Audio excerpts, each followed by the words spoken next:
आंकड़े के पत्ते की जो माला होती है, ये माला कार्य की सिद्धि के लिए होती है। इसमें एक एक आंकड़े के पत्ते पर सीताराम लिखा जाता है।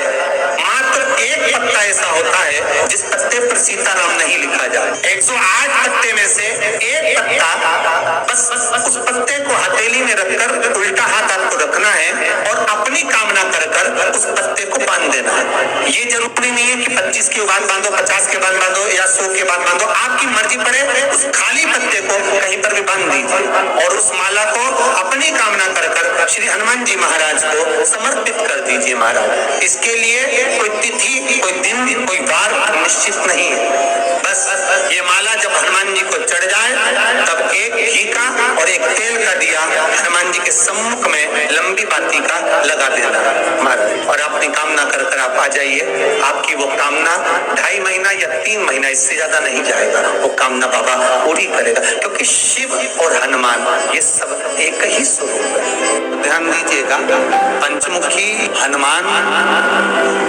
का एक स्मरण, पंचमुखी हनुमान का एक भाव। जैसे बहुत ज्यादा तकलीफ अगर व्यक्ति को हो गई है, बहुत कष्टमय जीवन चल रहा है, हार गए हर जगह से और तकलीफमय जीवन चल रहा है, तो पंचमुखी हनुमान का एक शिव महापुराण का और स्कंद पुराण का एक बड़ा सुंदर मंत्र है। उस मंत्र को आप सब एक बार हमारे साथ में बोले।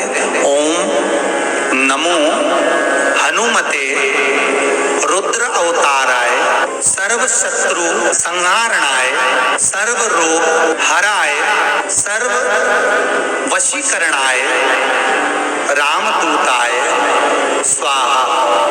बस इस मंत्र को हाथ में काली तिल लेकर, एक जौ लेकर और गूगल लेकर, थोड़ा सा इसमें गाय का घी डालकर, कंडे को या अग्नि को जलाकर इस मंत्र का 11 बार 21 बार जाप कर कर अपनी कामना कर कर छोड़ दीजिए।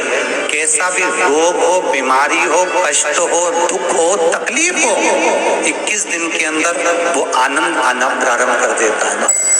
इस मंत्र, स्कंद पुराण का, शिव महापुराण का ये मंत्र मूल पंचा।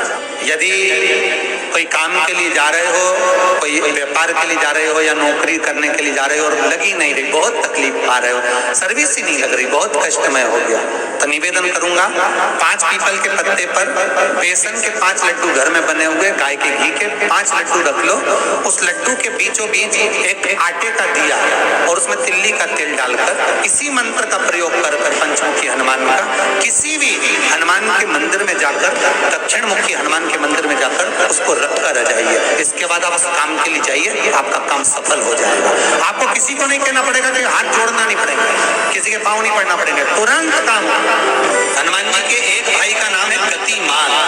कभी स्कंद पुराण जब पढ़े, रामेश्वर में, रामेश्वर धाम की स्थापना में हनुमान जी का वर्णन पूरा है। कभी मौका लगे तो आप श्रवण करना स्कंद पुराण, तो उसमें हनुमान जी के भाई गतिमान का व्याख्यान लिखा हुआ है। अगर कोई व्यापार, व्यवसाय या कोई गाड़ी या कोई फैक्ट्री, जो लोहे का काम करने वाले हैं, जिनकी फैक्ट्रियां चल रही हो, वाहन का कोई गाड़ी लाके एक्सीडेंट हो जाता है, कोई पकड़ लेता है, कोई चक्कर आ जाता है, कुछ ना कुछ प्रॉब्लम, अगर लोहे से जुड़ी हुई फैक्ट्री हो, व्यापार हो, व्यवसाय हो, गाड़ी हो, घोड़ा हो, उसमें तकलीफ आ रही हो, हनुमान जी महाराज के उल्टे पांव का सिंदूर लाकर गाड़ी पर या फैक्ट्री पर स्वस्तिक बना दिया जाए और गतिमान का नाम लेकर बनाया जाए, तो उस फैक्ट्री में कभी तकलीफ नहीं आ सकती, उसमें उन्नति ही बढ़ेगी। हनुमान जी के भाई गतिमान का स्मरण, यहाँ तक गतिमान का स्मरण किया गया है। अगर किसी पति पत्नी में झगड़ा चल रहा हो, प्रेम नहीं बढ़ रहा हो, बहुत क्लेश हुई और अदालत में बात पहुंच गई, तलाक होने वाला है, तो भी गतिमान का नाम लेकर हनुमान जी के मंदिर में एक ध्वजा लगा दी जाती है और उस पर ध्वजा पर स्वस्तिक बना दिया जाता है गतिमान का नाम लेकर, तो पति पत्नी का प्रेम वापस बढ़ जाता है और तलाक नहीं होता है। जिसका तलाक नहीं चाहिए, केवल एक दीवार ऐसी होती है जहाँ पर हनुमान जी का चित्र लगाया जाता है। चाहे तुम पर्वत उठाने वाला चित्र लगाओ हनुमान जी का, चाहे बैठे हुए लगाओ, चाहे रामायण पढ़ने वाला लगाओ, चाहे लंका दहन करने वाला लगाओ, चाहे राम नाम जपने वाला लगाओ, चाहे लक्ष्मण को संजीवनी देने वाला लगाओ, चाहे मौन मुद्रा में लगा दो, चाहे स्तुति में लगा दो, चाहे भजन में लगा दो, हनुमान जी का कोई भी चित्र लगता है तो न पूरब में लगेगा, न पश्चिम में लगेगा, न दक्षिण में लगेगा। हनुमान जी का अगर चित्र लगता है तो उत्तर की दीवार में दक्षिण को देखते हुए लगता है, केवल एक ही स्थान।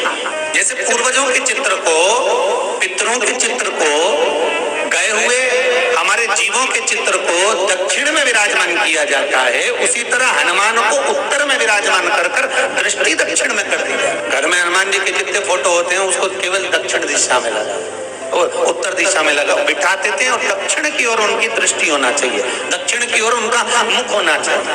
अगर व्यक्ति के जीवन में कोई बीमारी आने वाली है, व्यक्ति के जीवन में कोई रोग आने वाला है, व्यक्ति के जीवन में अगर कोई कष्ट आने वाला है, व्यक्ति के जीवन में अगर कोई परेशानी आने वाली है, व्यक्ति के जीवन में कोई एक्सीडेंट का योग भी बनने वाला है, तो शास्त्र कहता है वो दिशा दक्षिण से ही बनता है। ये दक्षिण जो दिशा है ये यम की दिशा है। और जब हमारे घर में हम ये नहीं कह रहे कि आप हनुमान जी का फोटो लगाओ, हम ये भी नहीं कह रहे, आपके घर में हो और आपने अगर विराजमान कर रखा है किसी दिशा में, तो हमारा तो निवेदन रहेगा, अभी तक आपने अगर जैसा रखा पर एक बार दिशा बदल कर देखना कि रोग, बीमारी, कष्ट, दुख, तकलीफ में आपको लाभ मिला कि ना। हनुमान जी ने केवल दक्षिण दिशा की ओर अगर मुख कर हमने विराजमान कर दिया, फोटो ही विराज दिया। हम ये नहीं कहेंगे आपसे कि आप बाजार से फोटो खरीद के लाओ फिर लगाओ, नहीं, आपके घर में हो तो आप।